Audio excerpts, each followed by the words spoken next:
Bueno, a ver, lo primero es que siempre discutir una reforma electoral es pertinente cuando existe un consenso respecto a la necesidad de actualizar o cambiar incluso las normas o enfrentar algún problema. Hay que tomar en cuenta que la última reforma electoral que se hizo en el país fue la de 2014, la que crea al INE, la que nacionaliza las elecciones, y de entonces a la fecha han transcurrido ya 11 años. Eso vuelve a esta reforma la más longeva hasta hoy, ¿no? Tal vez junto con la de 1996, que duró hasta 2007. Entonces, mi punto es, una reforma electoral siempre es pertinente siempre y cuando se cumplan ciertas condiciones. Y yo creo que una de las condiciones que deben caracterizar una reforma electoral es un amplio consenso en torno a sus contenidos. Cuando una reforma electoral no se hace con consenso, sino se impone por una mayoría, que puede ser absolutamente legítima, pero se impone por una mayoría a los demás actores políticos, entonces las reglas, lejos de ser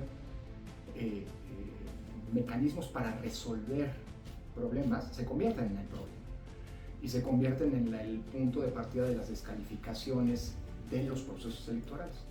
Por eso, digámoslo así, si hay algunas leyes, algunas reglas que en el contexto democrático requieren, no para ser aprobadas se requieren las mayorías que fija la Constitución, sino que requieren de un amplísimo consenso, son justamente las reglas del juego democrático, las reglas electorales. Y la historia enseña, desde 1996, todas las reformas electorales que hemos tenido han sido producto de grandes consensos entre los partidos que gobiernan y las oposiciones.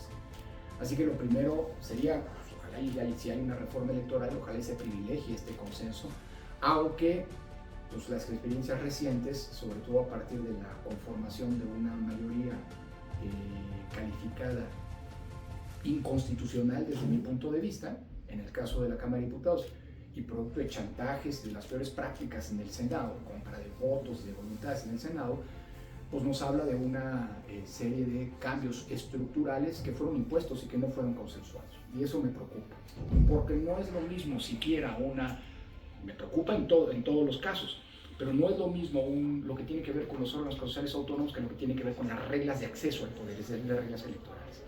Dicho eso, no es la primera vez que el morenismo, que Morena en el poder intenta una reforma electoral.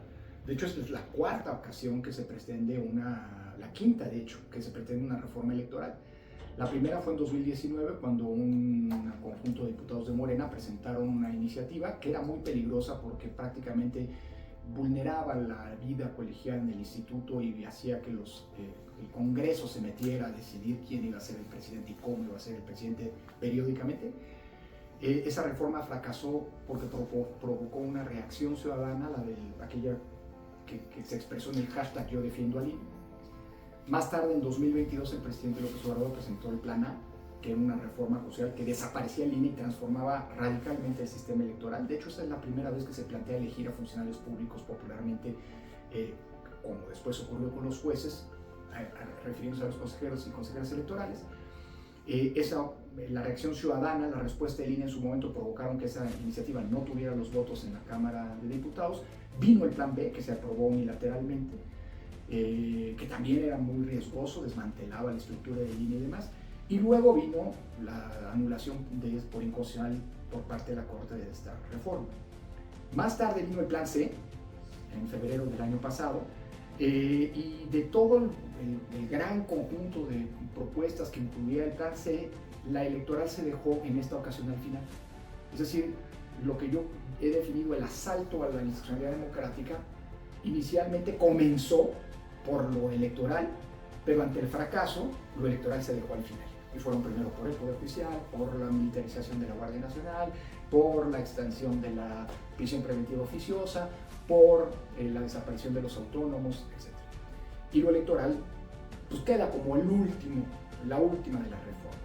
Parece que ahora llegó el tiempo de la electoral, la presidenta Sheinbaum lo ha señalado, y aunque no se conoce una iniciativa, y entonces aquí no quiero especular, sí la propia presidenta Sheinbaum ha planteado cuáles son los 5 grandes ejes de esta reforma, que son reducir el costo de las elecciones, así, ¿no? Con la premisa de que cuestan mucho, sin decir por qué.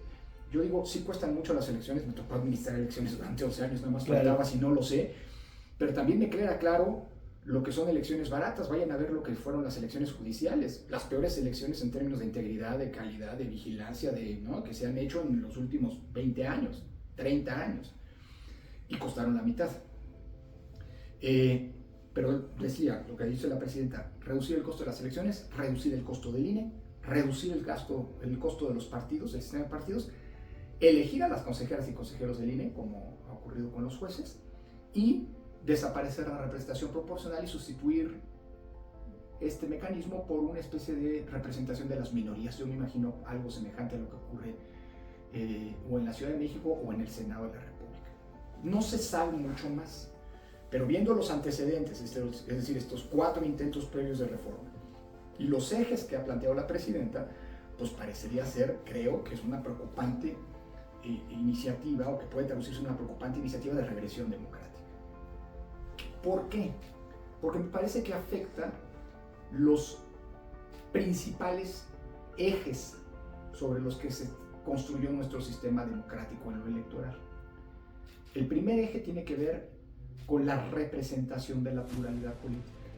Aunque hay mucho por hacer y nadie dice que nuestro sistema electoral se fuera perfecto o sea perfecto de ninguna manera, sí paulatinamente las reformas electorales fueron atendiendo esta demanda originaria de la izquierda, que era que la pluralidad política se viera reflejada del mejor modo posible en el Congreso Federal y en los congresos locales. Para eso se introdujeron las diputaciones de representación proporcional y las senadurías de representación proporcional. Segundo gran eje, es decir que, déjame decirlo así, que la fuerza política que cada partido tiene en términos de los votos que recibe se traduzca en una representación que refleje esa pluralidad, esa diversidad. Segundo gran eje, las condiciones de equidad en la competencia. Y para eso el financiamiento público, el acceso a los medios de comunicación y las prohibiciones para que los servidores públicos intervengan en las elecciones, distorsionando las condiciones de la competencia, porque la competencia electoral es entre partidos y entre candidaturas, no entre la oposición y el gobierno en turno. Y el tercer gran eje fue el de la autonomía de los órganos electorales y la profesionalización de los órganos electorales. Sobre esos 3 ejes avanzó el sistema electoral. Bueno, ¿qué es lo que se esconde detrás del costo de las elecciones? O de abaratar las elecciones. No, sin saber lo que va a plantear la presidenta Sheinbaum en su iniciativa, que ella misma ha dicho está construyéndose con expertos, sino viendo lo que han sido la secuencia de reformas o de iniciativas que el morenismo, al que pertenece Claudia Sheinbaum, evidentemente ha presentado. Bueno, que tras la reducción de los costos de las elecciones, y nadie está en contra de que las elecciones cuesten menos, pueden acabarse vulnerando todos esos procedimientos y esos requisitos que han inyectado certeza y transparencia en las elecciones. Lo vimos en las últimas elecciones judiciales. Los ciudadanos que están en las casillas no son los que contaron los votos. Se rompió ese principio, era básico, ¿no? Nuestra democracia se construyó haciendo que fueran ciudadanos insaculados y capacitados para tener efectos los que recibieran y contaran los votos de sus vecinos. Segundo, la equidad en la condición de la competencia pasa por el financiamiento de los partidos. Por eso, pues digamos, nadie está en contra de que yo creo que se gasta mucho hoy en los partidos, pero la reducción tiene que ser de tal manera que no afecte la competencia, claro. Qué casualidad, digo yo, que la propuesta de reducir el financiamiento de los partidos no es una propuesta originalmente de la izquierda, ni de Morena. El primero que lo planteó fue el PAN, a finales de la década de los 2000, cuando César Nava era su presidente y el PAN gobernaba. El segundo que planteó esta idea fue Enrique Ochoa, presidente del PRI, cuando el PRI gobernaba. Y ahora Morena plantea lo mismo, es decir, qué casualidad que desde el gobierno se plantea reducir el financiamiento. No sé por qué quiero pensar que quien está del partido en el gobierno piensa que el gobierno los va a apoyar y por lo tanto va a tener ventajas indebidas. Y detrás de la elección de los consejeros, pues está lo que hoy vimos con el Poder Judicial gracias a los acordeones. Hoy es claro y evidente, la elección de jueces no fue para democratizar el Poder Judicial como se dijo, fue para capturarlo políticamente. Hoy son jueces, por lo menos de la Corte y de las altas cortes, de la Suprema Corte y de las altas cortes, aquellos que estuvieron en los acordeones del oficialismo. Pero además aquí una elección... Entonces me preocupa por dónde va. Dicho lo anterior, pues ese es el momento de discutir. Y por eso, entre otros, lo voy a plantear hoy en la conferencia, desde el Instituto de Estudios de la Transición Democrática, en donde confluimos entre muchos otros especialistas, 3 expresidentes del IFE y del INE, Goldenberg, Valdés y yo, podemos plantear una lógica alternativa para que esta reforma electoral, en caso de darse, se dé por consenso, pero fortalezca estos 3 puntos que he planteado. El reflejo de la pluralidad, la equidad en la competencia y la autonomía de los órganos electorales, ¿no? Pero además en este aspecto de la reforma judicial, sí, de la reforma judicial, ya les hablé en la conferencia. No se llegó ni siquiera al 20% del electorado, No, fue un 13%. 9%. Eso es permitido, no hay una cláusula en el Código Electoral que establezca cuánto debe ser el mínimo para que sea legal. No la hay en las elecciones para cargos públicos, legislativos, ejecutivos y ahora judiciales. Solamente la hay en nuestra legislación electoral para los mecanismos de participación ciudadana para que resulten vinculantes. Para que la revocación de mandato resulte vinculante requiere una participación de al menos el 40%. Para que la consulta popular resulte vinculante se requiere un 40%.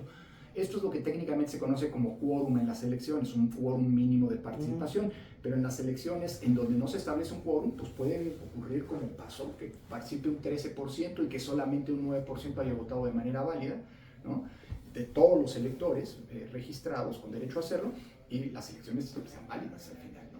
¿Y no valdría la pena poner esta nueva reforma electoral que se pretende meter una iniciativa de ese tipo? A ver, yo creo que probablemente sí, pero yo creo que lo más importante es entender que a lo mejor lo que se nos estuvo vendiendo durante un año, en el sentido de que el 60% de los electores que votaron por Claudia Sheinbaum el año pasado, sus 35 millones de personas, y que lo hicieron legítimamente, pues no votaron por que se cambiara el Poder Judicial, como la presidenta ha venido insistiendo, sino votaron para que Claudia Sheinbaum fuera la presidenta de las y los mexicanos, y nada más. Entonces yo creo que ahí lo que se evidenció es la demagogia en el discurso, que pretendía otra cosa respecto a lo que fue.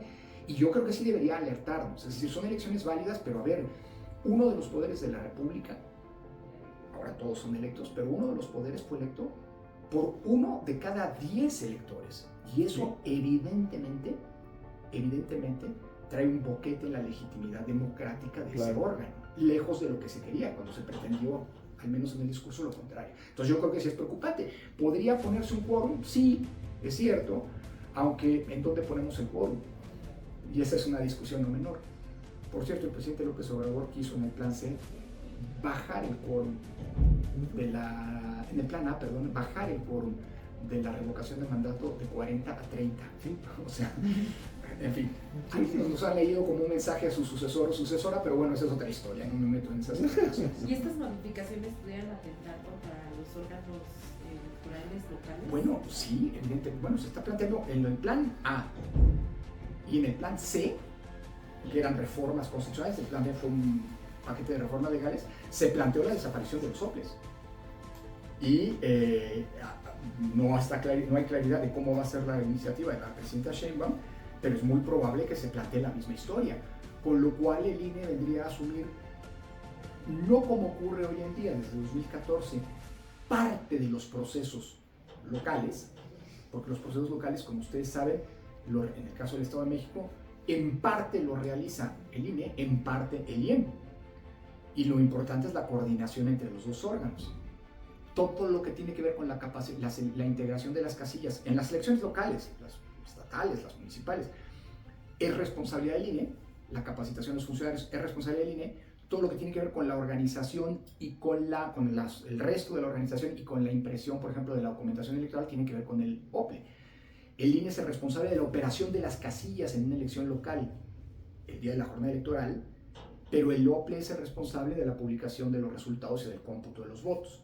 Entonces es un sistema imbricado que implica, que involucra dos instituciones. Lo que se ha planteado es que desaparezcan los OPLEs y el INE pase a hacer todo, lo cual a mí me parece preocupante, o debería pensarse dos veces, porque uno, el INE no tiene una estructura territorial que le permita hacer todo lo que hacen los OPLEs en los estados. Por ejemplo, el INE no tiene delegaciones municipales. Los OPLEs, aunque sean temporales, sí las tienen. El INE tendría que tenerlas, es decir, el INE va a crecer. Y el tema del ahorro se diluye. Exactamente. Y además otra cosa, imagínense, se los pregunto a ustedes como mexiquenses, que todas las disputas de los diferentes políticos que se tienen en el Estado terminan resolviéndose en Viaducto Tlalpan en la mesa del Consejo General. Es decir, nacionalizas los problemas locales y haces que una autoridad que no necesariamente tiene el pulso de las disputas políticas locales, de las problemáticas locales, tenga ahora que hacerse responsable. Además de que me preocupa mucho que el INE no es un órgano que ni haya estado pensado, ni tiene experiencia en resolver o llevar a cabo las elecciones de usos y costumbres. Así es. Que son responsabilidad hoy de los OPLES. En el Estado de México, donde las hay, en Oaxaca, donde las hay, en Chiapas, donde las hay, en Michoacán, donde las hay. El INE no es responsable, nunca ha organizado una elección de usos y costumbres. Entonces, yo creo que tienes un problema no menor, porque y además vuelves nacionales los problemas locales. Una disputa por los resultados electorales en un pequeño municipio puede acabar traduciéndose a que te bloqueen la Ciudad de México. Sí, claro. Por decir. Y en el Estado se prevé la necesidad de una reforma electoral. ¿Cuál sería el consejo que daría? Que fuera construida no solamente por el Congreso local, sino también por expertos y académicos. Lo electoral ha llegado a un grado de especificidad y técnica tan grande que lo que nació, déjame decírtelo como académico, lo que nació hace 30 años como uno de los temas que veías en los cursos de Derecho Constitucional, hoy ya no solamente es una materia, sino es una especialidad, maestrías y hasta doctorados específicos en materia electoral por cómo se ha sofisticado este tema. Lo mismo pasa en el trabajo legislativo. ¿Qué pasó con la elección de jueces?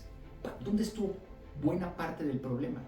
En que los legisladores que hicieron la reforma a la ley electoral para incluir el capítulo de jueces, pues no tienen ni idea de cómo se hacen elecciones. Y eso provocó que el INE tuviera que estar improvisando y resolviendo broncas que los legisladores pusieron en la ley. Lo pongo como un ejemplo muy reciente. Y no es que esté criticando la impericia técnica, pues es como si a mí me pusieran a construir violines, pues no soy el laudero, ¿no? O sea, pues, vete con los lauderos para, ¿no? Pues, si me ponen a mí a dirigir una orquesta, pues me voy con los que saben para que me digan cómo hacerlo, no pretendo yo improvisar. Es la misma historia. Es decir, creo que una reforma electoral, me dices, soy concreto, ¿qué requiere una reforma electoral? ¿Qué consejo? Bueno, primero, que haya un diagnóstico adecuado sobre la necesidad de cambiar las reglas. Si las reglas están funcionando, ¿sabes? El consejo de los anglosajones, ¿no? If it works, don't fix it. Si funciona, no lo arregles, porque sí, a lo mejor lo descompones, ¿no? Bueno, si hay cosas que hay un consenso, deben mejorarse, pues que se discutan, que se escuchen los especialistas, que se ponderen distintos puntos de vista, y al final del día que se escoja por la mejor solución, de ser posible, por consenso, para atender y resolver esos problemas. Pero si una reforma electoral se va a hacer como se han hecho las reformas el último año, es decir, sin escuchar a nadie o haciendo un diálogo de eso, sí, vengan, los escuchamos, pero al final del día no me importa lo que digan, aquí se va a hacer lo que yo quiero. Si se impone la reforma electoral, si no hay un diagnóstico técnico, híjole, se va a crear un problema en donde hoy no lo hay. Hay muchas cosas que mejorar, pero problemas, hoy las elecciones no son un problema, se pueden volver. Y ahí están las elecciones judiciales. Entonces, yo lo que digo es, entonces, primero, que se haga con un diagnóstico. Segundo, que se haga escuchando a las distintas voces, incluidas por supuesto las de los especialistas, academia, órganos electorales, ¿no? Etcétera. Las tres iniciativas previas que presentó López Obrador, el plan A, el plan B, el plan C, nunca recibieron, a pesar de que el INE, y lo digo porque los primeros dos ocurrieron cuando yo era presidente del INE, ofrecimos el apoyo técnico del INE, no la decisión, digan si hacen ustedes, pero aquí está todo el expertise técnico, nunca se le consultó nada. Entonces, diagnóstico adecuado, escuchar